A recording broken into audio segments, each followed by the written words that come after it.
ভাজা ভাজা আজকে হবে মুরগি ভাজা। আসসালামু আলাইকুম প্রিয় মুমিন মুসলমান ছোট বড় ভাই বোনেরা।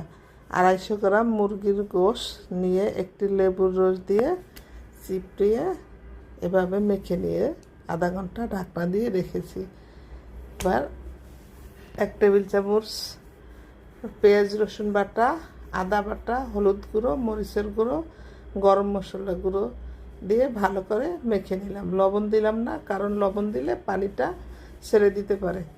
এভাবে আরও ঢাকনা দিয়ে আধা ঘন্টা রাখার পর এবার লবণ দিয়ে ভালো করে আবার মেখে নিয়েছি। একটি ডিম ফেটে ময়দার মিশ্রণে দিলাম ময়দাটাকে কোট করার জন্য। তো ময়দাটা কোট করার পর একটু চালার পর নিচে অংশটাকে একটু পানি দিয়ে গুলে এবার মুরগিটার টুকরো একটা একটা করে ডোর মতন রেখে আবার ময়দার কোটে এরকম করে চেপে চেপে গরম তেলে মুসমুসো করে ভেজে নেব। তো আমরা এক একজনে এক এক রকম স্টাইলে করি।